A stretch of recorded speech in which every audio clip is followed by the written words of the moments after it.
মায়ের একটা উলুধ্বনি জয়ধ্বনি করুন, হরি বল হরি বল।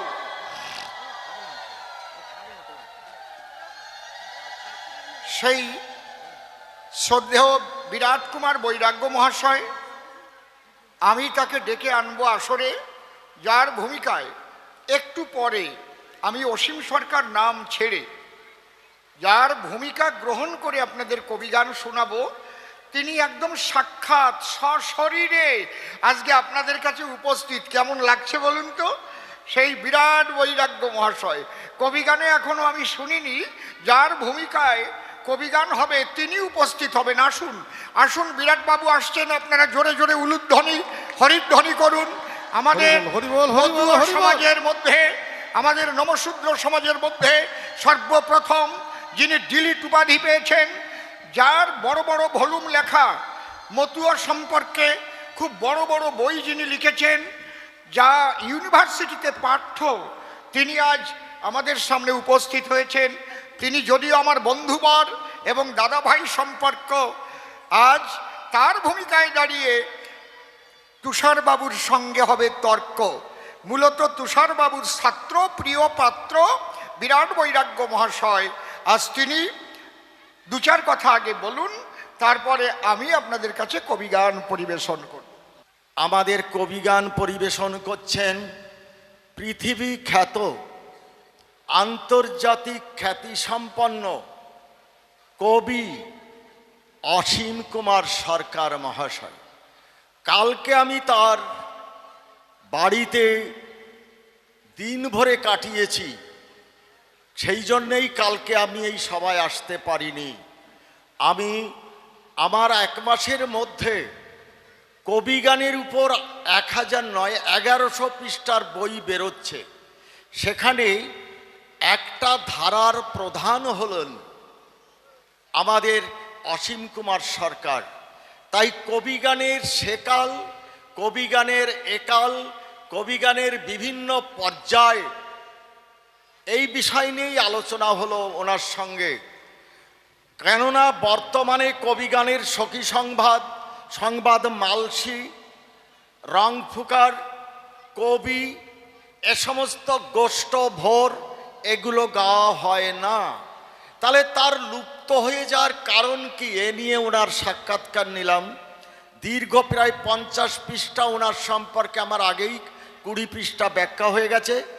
বইটার নাম হলো মতুয়া প্রভাবিত কবি গান, অর্থাৎ পূর্ববঙ্গের দক্ষিণ দিকে, যেটা বর্তমানে 22টি জেলা, বর্তমানে 64 জেলার মধ্যে 22টি জেলা, পদ্মার দক্ষিণ পশ্চিম পাড়, যশোর, খুলনা, বরিশাল, ফরিদপুর ছাড়াও ওই ঢাকা, পাবনা, রাজশাহীতে এই ধারার প্রভাব দেখা যায়।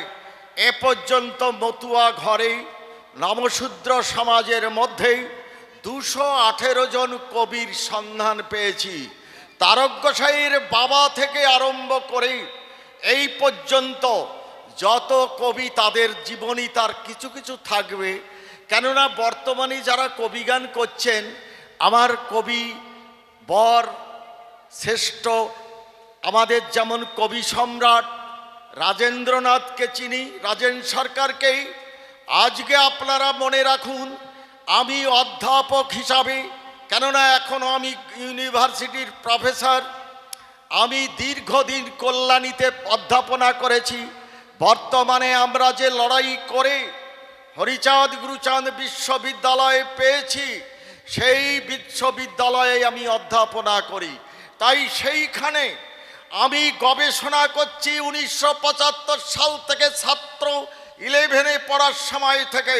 মতুয়া পরিবারের সন্তান আমি। নকুল দত্তের গান শুনেছি, বিজয় সরকারের গান শুনেছি, আমি রসিক সরকারের গান শুনেছি। আজকে পর্যন্ত গান শুনে আমার এই মত হয়েছে, বর্তমান যুগের কবি সম্রাট অসীম কুমার সরকার, কথা স্বীকার করতেই হবে। আমি সেই অসীম কুমার সরকারের বিস্তারিত আলোচনা করেছি। আমি আজকে কয়েকটা কথা বলবো, কেননা বক্তৃতার সময় নয়। আমি একটা আবৃত্তি করব। আমি হরিচাঁদ অভিসারিকা, কণ্ঠে আমার দুলিছে সদায় হরিনাম চাপা মালিকা। আমি হরিচাঁদ অভিসারিকা, বেজেছে ডঙ্কা সফলা নগরে, পশিল আমার কর্ণকহরে। ছাড়িনু কাজ এ ঘর দুয়ারে, মাতিনু যেমতি রাধিকা। আমি হরিচাঁদ অভিসারিকা, লাজার ভয়ে জটিলা কটিলা, দহে নিষিদিন রহিয়া রহিয়া। তাহাদের চোখে দিয়াছি ধুলা, চলেছি একেলা বালিকা। আমি হরিচাঁদ অভিসারিকা, গুরু গুরু ওই ডাকিছে দেয়া, ঘাটে বুঝি মোর নাই রে খেয়া। ছিড়িছে কণ্ঠ মালিকা, আমি হরিচাঁদ অভিসারিকা। শিরামালা মোর পরাইয়া লয়, দানীয় করুণ কণিকা। আমি যে তোমারই নায়িকা, আমি হরিচাঁদ অভিসারিকা। বৈষ্ণব পদাবলীর বিরহ, পূর্বরাগ, অনুরাগ, অভিসার এবং নানা যে ধারা আছে, মতুয়া ধর্মের মধ্যেও মতুয়া ভক্ত কেমন করে অভিসারে যায়। সংসারের জ্বালা, সংসারের নিন্দা, সামাজিক বাধা অতিক্রম করে মতুয়ারা যখন ডঙ্কা নিয়ে যায়, ডঙ্কা নিয়ে যখন হরিবোল দেয়, লাজ লজ্জা ভয় ত্যাগ করে তারা হরিচাঁদমুখী হয়, গুরুচাঁদমুখী হয়, তারা এগিয়ে যায়। আজকে তাই এখানে বেশি বক্তব্য রাখার আমার প্রয়োজন নেই। আমিও গর্বিত আমার ভূমিকায়। আমাদের এই আন্তর্জাতিক খ্যাতি সম্পন্ন, আমার বয়কনিষ্ঠ হলেও তিনি জ্ঞানবৃদ্ধ। কালকে আমি অবাক হয়ে গেলাম যে বিশ্ব ব্রহ্মাণ্ডের সৃষ্টিতত্ত্ব বৈজ্ঞানিক ভাষায় ওই পরমাণু, নিউট্রন, নিউক্লিয়ার সমস্ত আমি তার কাছ থেকে পেলাম। যে আমি আজকে কোন অসীম সরকারের কাছে আছি, যে অসীম সরকারের মুখ থেকে বিজ্ঞান এবং ধর্মের সাযুজ্য আমি লক্ষ্য করছি। কেননা তার প্রথম ক্যাসেটটাই তো বিজ্ঞান এবং ধর্ম।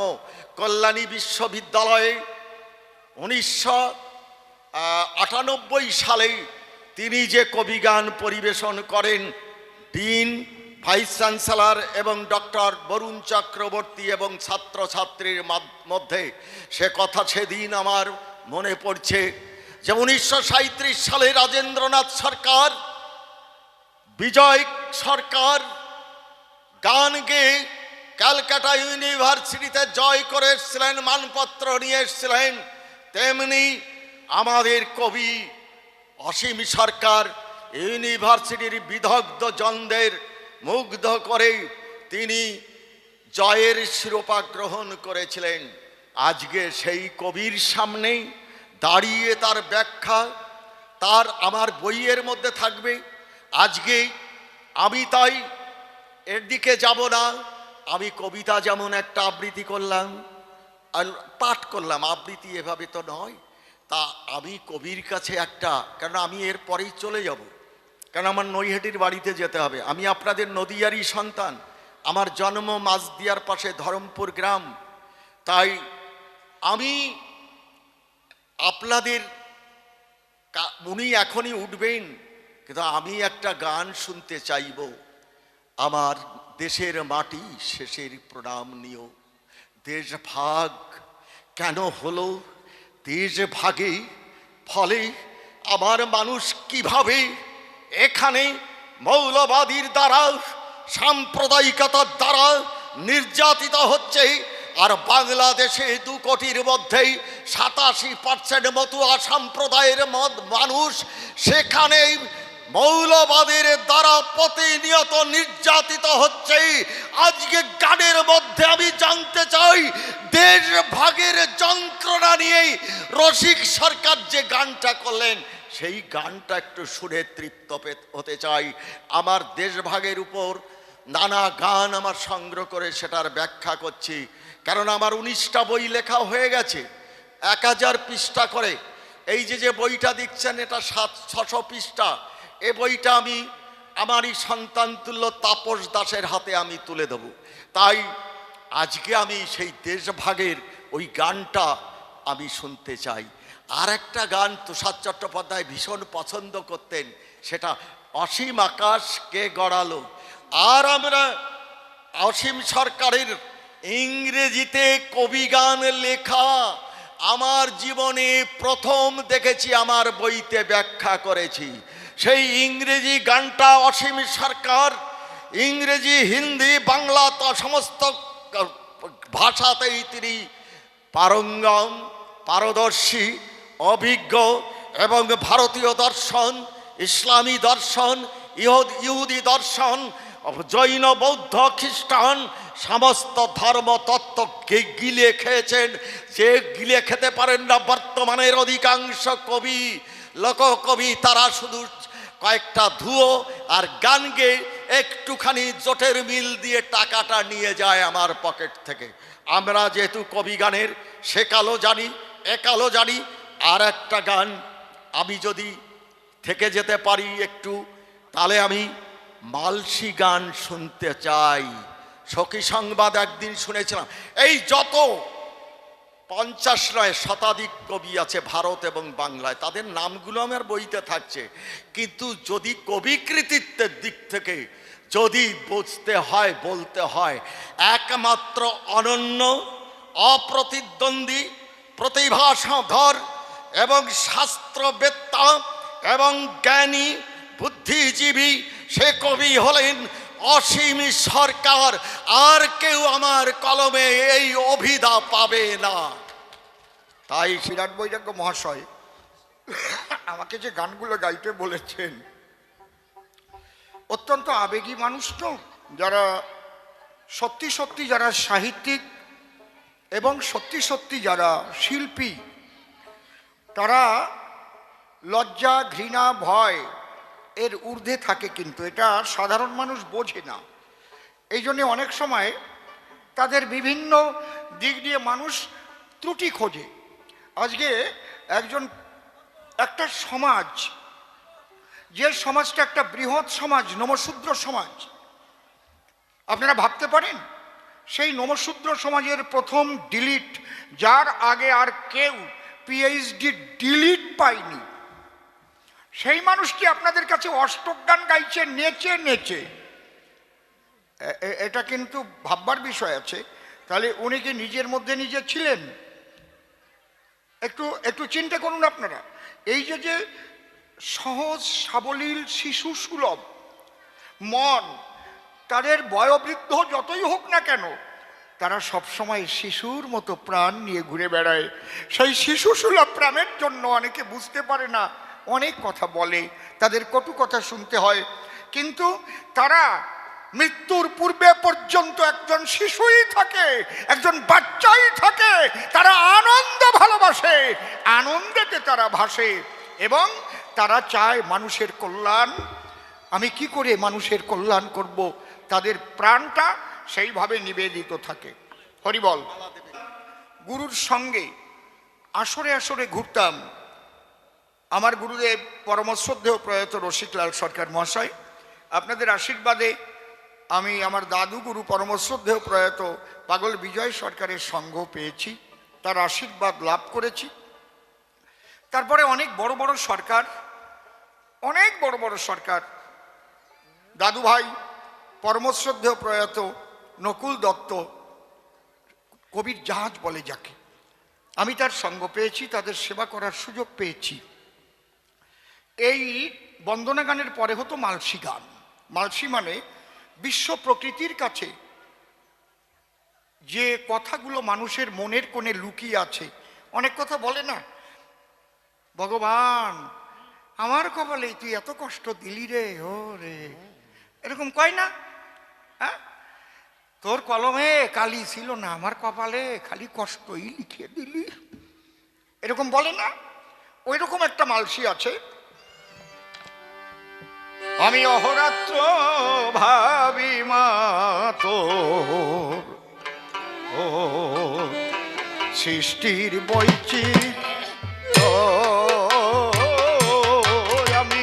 আমি দাঁড়াস না কেন? অহরাত্র ভাবি মতো সৃষ্টির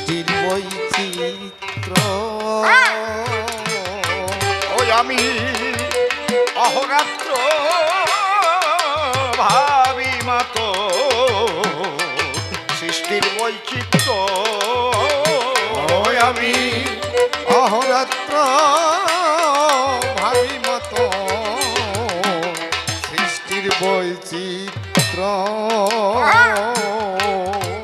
ও মা তোর যেখানে যা না সাজে তুই তাই সাজালি কোন কাজে জগৎ মাঝে তোরে কি চরিত্র ও ও মতো যেখানে যা উপরে উঠবে না সাজে তাই সাজালি কোন কাজে জগৎ মাঝে তোর মাঝে তো একই বৈচিত্র্য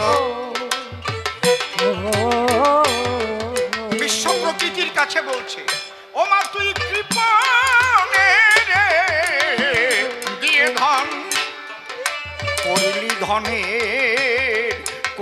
ধনের মহাজন এতে মা তোর স্বার্থ কি এই রূপ কত শত দেখি মা মা মা গো। যারা পরহিতে সদা রত তাদের নাই মা শক্তি তত দাতার যদি টাকা হতো আমরা সবাই হতাম সুখী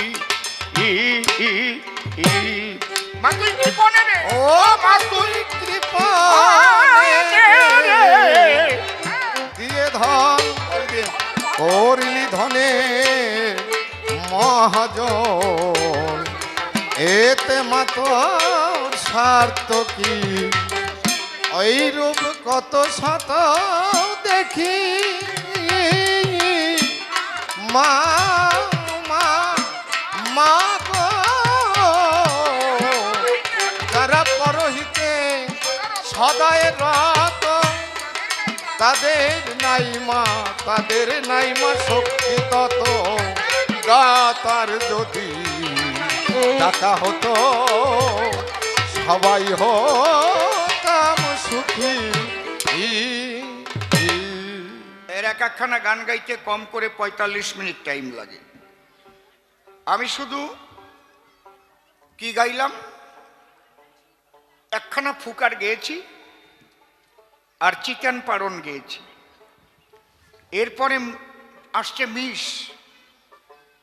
মিশের পরে তারপরে আসবে প্যাসের পরে আবার তারপরে আবার খোসের পরে দ্বিতীয় ফুকারের পরে তারপরে অন্তরার পরে শেষ ফুকার।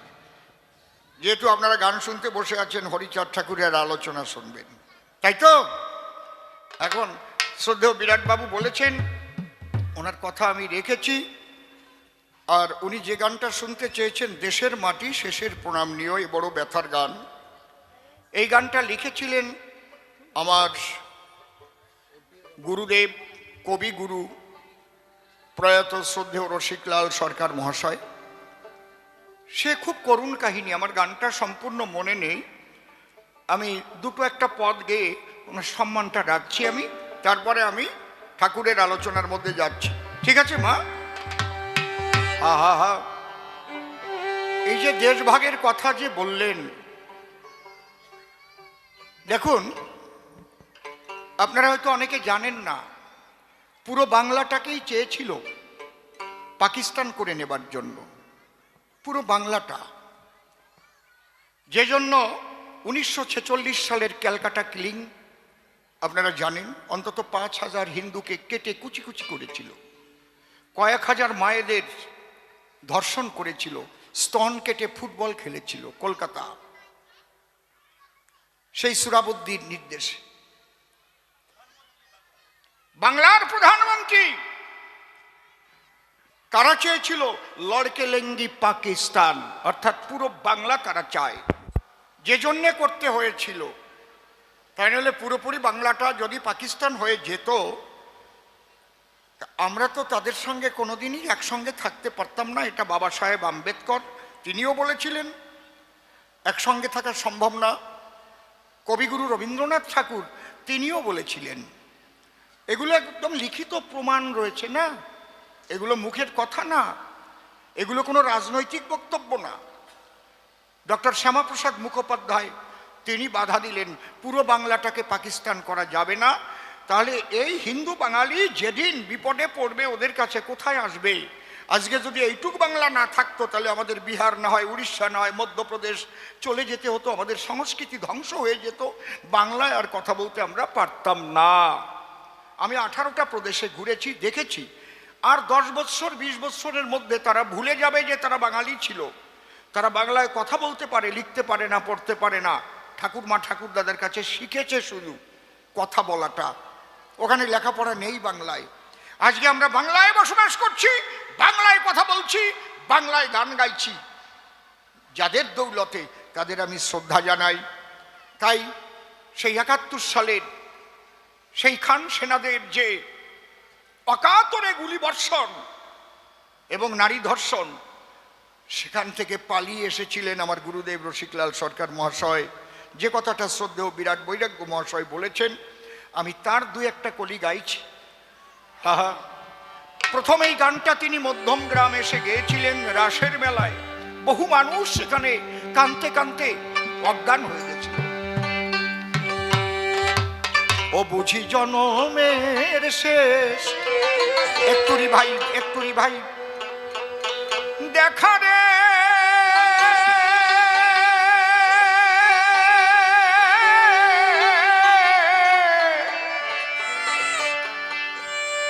দেশের মাটি শেষের প্রণাম নিও, বুঝি জনমের শেষ দেখা রে, দেশের বাড়ি শেষের প্রণাম নিও।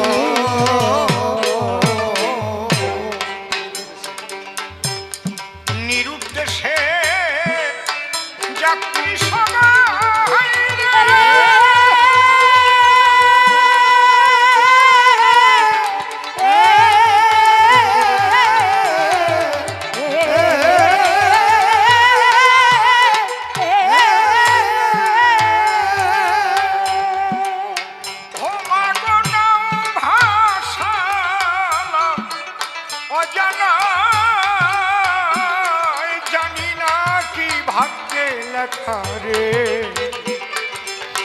ও তুমি প্রাণ খুলে আশিস দিল, দেশের বাড়ি শেষের প্রণাম নিও। আমি অসীম সরকার ঠিক সেই সময় আমার পরমশ্রদ্ধেয় গুরুদেব প্রয়াত রসিক বাবুর সঙ্গে ছাত্র হিসেবে ছিলাম। এমন কোনো আসর ছিল না এই গানটা তিনি গাইতেন না। তিনি পার হয়েছিলেন ঘোজাডাঙ্গা বর্ডার দিয়ে। আমার শোনো, যারা এখানে জন্মগ্রহণ করেছো তোমরা এটা বুঝতেও পারবে না,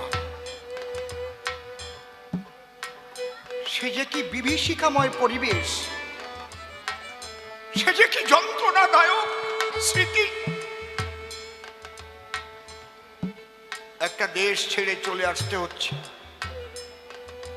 আমি হেলেঞ্চাতে 12 বৎসর বসবাস করেছিলাম, তারপরে বনগাঁতে বাড়ি করেছি। যেদিন হেলেঞ্চার বাড়ি বিক্রি করে আমি আসি, নিজের হাতে যে গাছটা লাগিয়েছিলাম, একটা নিম গাছ, আমার ঠাকুর দাদা বলেছিলেন বাড়িতে যেন একটা নিম গাছ থাকে রে। নিমের হাওয়া খুবই ভালো। আমি যেন তাকিয়ে তাকিয়ে দেখছি নিম গাছটা আমার দিকে তাকিয়ে কাঁদছে। বন্ধু, তুমি নিজের হাতে আমাকে রোপণ করে আজ আমাকে ফেলে তুমি চলে যাচ্ছ শহরে। আমি গাছটাকে জড়িয়ে ধরে কেঁদে ফেলেছিলাম, অনেকক্ষণ কেঁদেছি। আমি বলেছিলাম আমাকে ক্ষমা করো বন্ধু। ইহাই সনাতন ধর্ম। জীবে প্রেম করে যেই জন সেই জন সেবিছে ঈশ্বর। শুধু মানুষ নয়, সনাতন ধর্মে প্রকৃতি প্রেমও শিখায়। পৃথিবীতে নাই এমন ধর্ম যে ধর্মে জন্মগ্রহণ করে আমি গর্বিত, আমি স্পন্দিত, আমি আনন্দিত। সেদিন রসিক বাবু এপারে দাঁড়িয়ে শেষ প্রণামটা দিয়েছিলেন বাংলা মাকে। মা, আর হয়তো ফিরে আসবো না, মা। কোথায় যাচ্ছে তাও জানি না, চিনি না ভারত কেমন। ঠিক ওই সময় এক মা, তিনি এসে রসিকবাবুর সামনে দাঁড়ালেন। তার কোলে একটা বাচ্চা, খুব সম্ভব মনে হচ্ছে দেখে। ঘটনাটা হচ্ছে সদ্যজাত সন্তান মা কোলে নিয়ে খান সেনাদের ভয়ে পালিয়ে আসছে। কিন্তু কখন যে ওই সন্তানটা পড়ে গেছে তা মা জানে না, শুধু বালিশটা আছে। মা ভেবেছে আমার সন্তান আমার বুকেই আছে।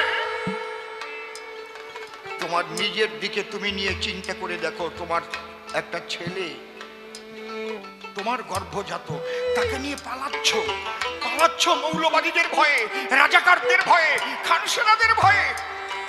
কখন ছেলেটা পড়ে গেছে তুমি জানো না, কিন্তু তুমি ভেবেছো ওই বালিশটাই তোমার ছেলে। কোলে নিয়ে এপারে চলে এসে দেখলে ছেলেটা নাই, শুধু বালিশ।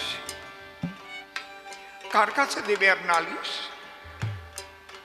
এই সেই উদ্বাস্তু সম্প্রদায়ের মানুষ যারা অসীম সরকারকে ডেকে নিয়ে আজও কবি গান দেয়, যারা বর্তমান প্রজন্ম তারা জানো না। কিন্তু আমি বলবো বাংলাদেশটাকে দেখে একটু শিক্ষা নিও বন্ধু,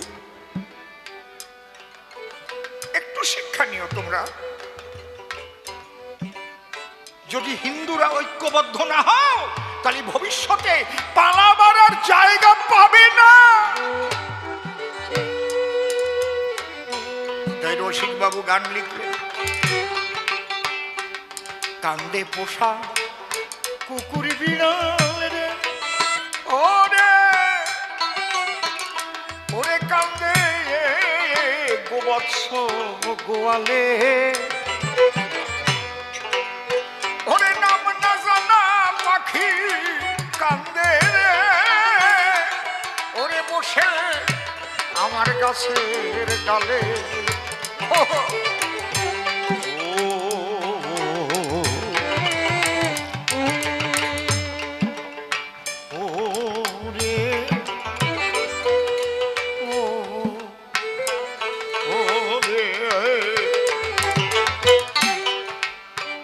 কান্দে পোষা পোষা কুকুর বিড়াল রে,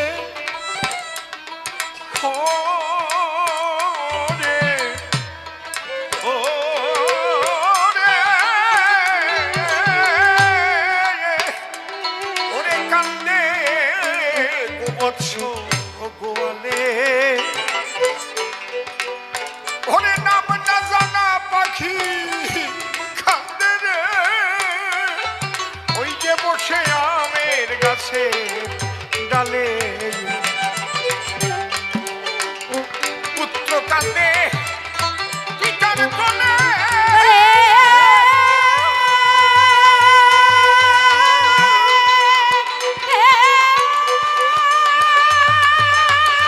হরি হরি বল, হরি হরি বল, হরি বল।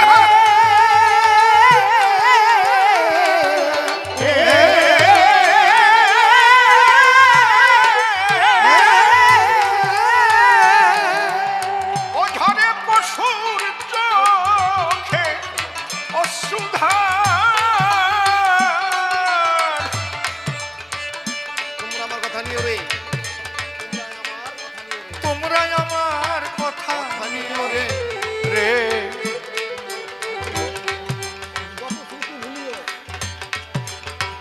সেই গত স্মৃতি ভুলিও, দেশের